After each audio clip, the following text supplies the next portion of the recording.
Hello, welcome to this week's coffee tasting.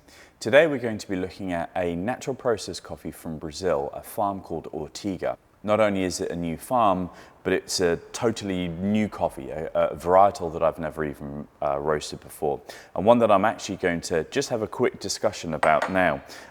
So in doing a little bit of research for this, I've gone on to a Perfect Daily Grind. It's a coffee blog that does pretty good work in describing various different processes within the coffee industry, and actually there was an article on the Arara, and I hope that's how you pronounce it, but we'll call it Arara. So the blog describes it as a varietal that was designed to combat the leaf rust.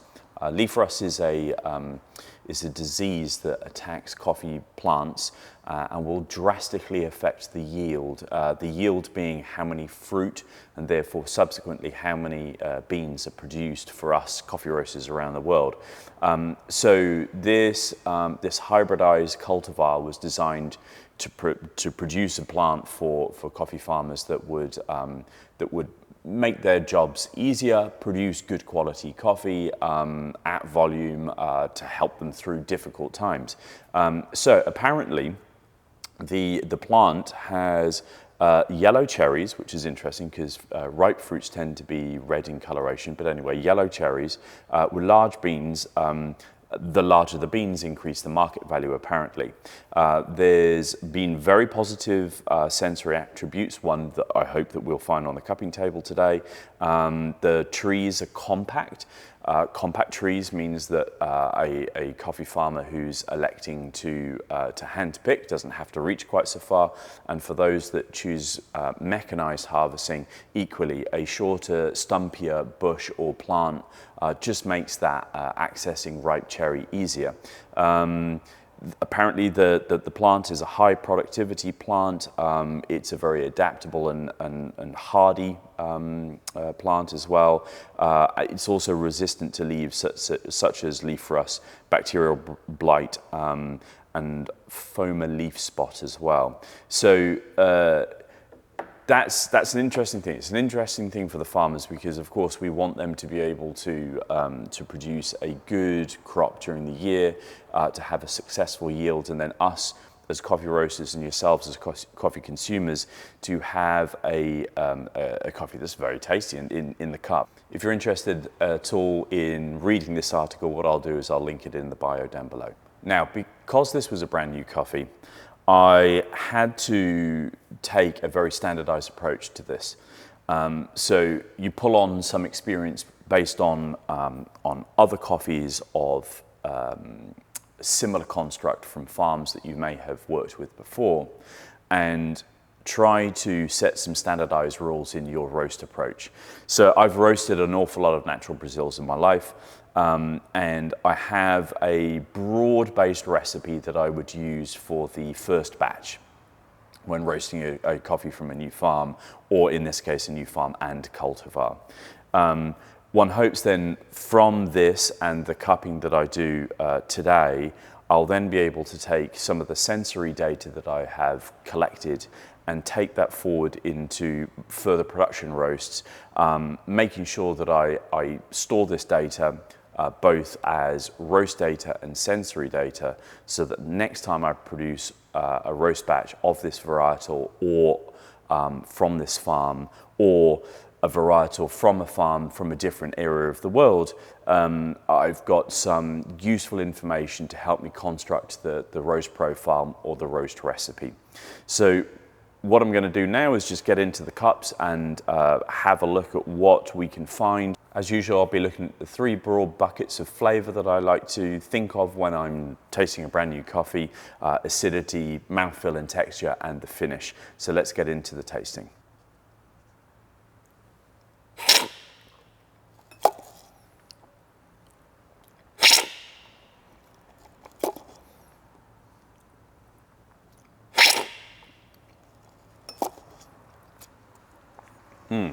So, the first pass, I'm going to be looking at fruit descriptors, thinking of the acidity as that bucket that I like to try and focus on.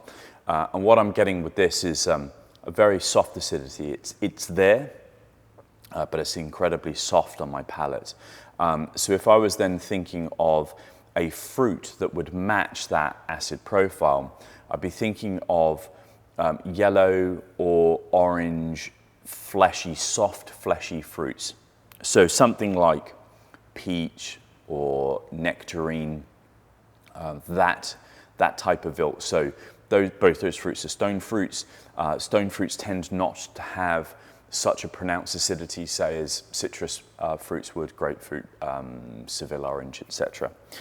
So it has some acidity, but it's incredibly soft on your palate.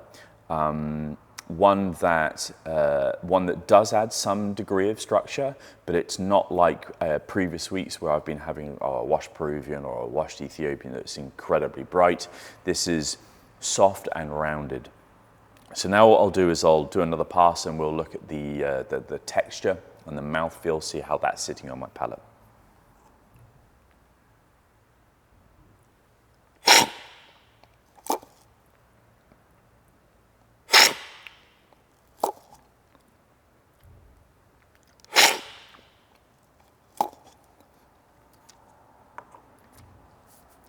Right, so texture.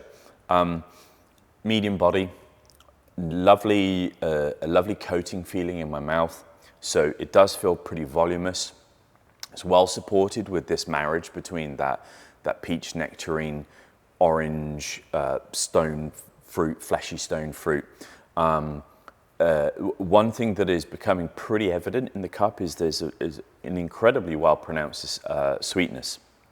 So that sweetness is just lingering on my palate. So I would almost say that it was kind of like an apricot or maybe like a dried apricot, that sort of sticky feeling in your mouth, which is really quite delicious. So next I'll just taste again and think about the finish. What type of finish has it got on my mouth?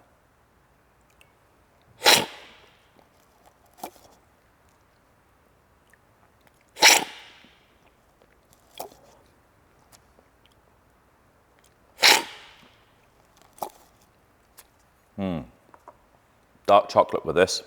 And I'm not talking about a dark chocolate that is present in coffees that are roasted to a dark coloration. This here is a coffee, just to talk about the roast color. This is a coffee that would be on the medium side of light. So the way I roast on the ProBat roaster behind me, and for our local water profile and just my preference as a coffee consumer, is somewhere on the light to medium spectrum of color. And I'll talk about color, Agtron colors and stuff like that at a later date.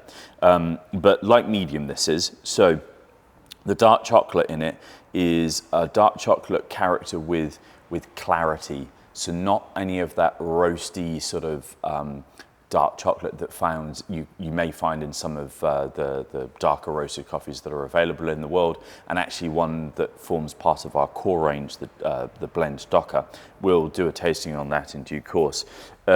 So dark chocolate, but nice and crisp and precise. So this is a really delightful coffee. I'm very impressed with how well structured the coffee is for a natural processed coffee from Brazil. Brazil coffees tend to get a pretty bad rep in the world of coffee. They're mass produced. Most of the harvesting is mechanized. Some of the cultivar selection by agronomists and farmers can be a little boring and tends to be to do with yield. Brazil is the beating heart of volume coffee production. So with all of that in your mind as you enter a cupping table, it's really lovely to find a coffee that actually just sparkles, so to speak, on the cupping table, the tasting table. And this coffee is really one. I'm very impressed and really surprised at how well this is presenting itself. It's one that I would just layers of complexity that I hadn't even thought was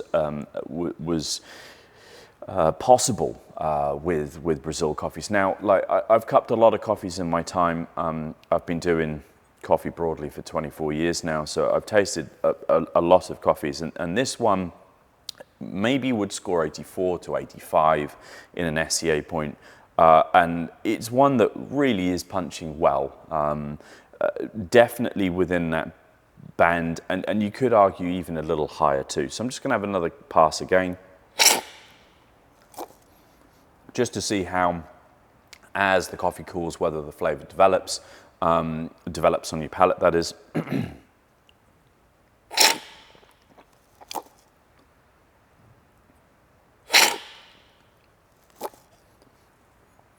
And that fleshy fruit, that peachy note, that nectarine, fleshy stone fruit is really nice and lifted now. Still lovely lingering sweetness, and that crisp, pronounced dark chocolate on the finish. So, as I do every week, we'll just think about how we may brew this coffee. This is something that I would have to do with every single coffee that we roast, is which brew method would this be suited best to? And when I say it's suited best to, it's only through the eyes that I brew coffee. I have a very strong preference for filter brewing.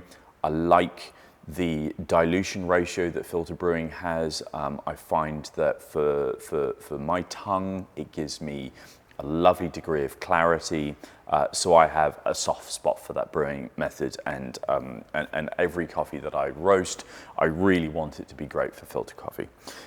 This is very broadly going to be good for all types of brew method.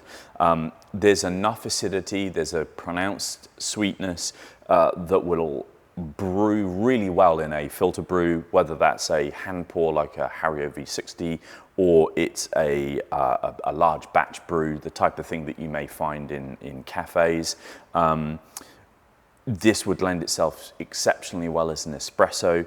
That dark chocolate base would be sitting really lengthy on your palate, which would be fantastic. There's enough acidity to just pep up the cup. And I think also for those people who enjoy full immersion brews, you'll really like this. I would also go to say it would perform well in probably my least favorite method of brewing, which is a stovetop mocha pot. I find it quite an aggressive way of brewing coffee, but I do have quite a few customers that enjoy that, and I think this coffee would go really well for you guys. So stovetop mocha pot people, have a go at this coffee. So to recap, this is a brand new cultivar, a rara. It's from a coffee farm called Urtiga in Brazil. It has been sourced by our long-term sourcing partners, Falcon Speciality. So thank you, Falcon guys. It is a brand new cultivar, one that I've done 3 batches of. 3 batches that, for those of you who roast and are interested in the roast profile, I have gone into the early phases of our roast with 80% gas. I've then, from about 5 minutes, so that's at about, on my roast, 150 degrees Celsius, I've started to taper off the energy as you have pushed away and you've driven away some of the water. I like to taper that energy back. So total roast time was 10.5 minutes through to 10 minutes and 45 seconds. The roast development time was 1 minute and 40 through to 1 minute and 45. I would argue that this coffee and its flavor profile may benefit a touch shorter development time. I think that would add some to the fruit character, and maybe that's what I would do on the next time I roast it, see whether we actually achieve it. Yeah, just a little touch more acidity. But this is going to be a fantastic coffee, one that I think everybody will really enjoy. So I hope you enjoy the coffee, and see you again next week.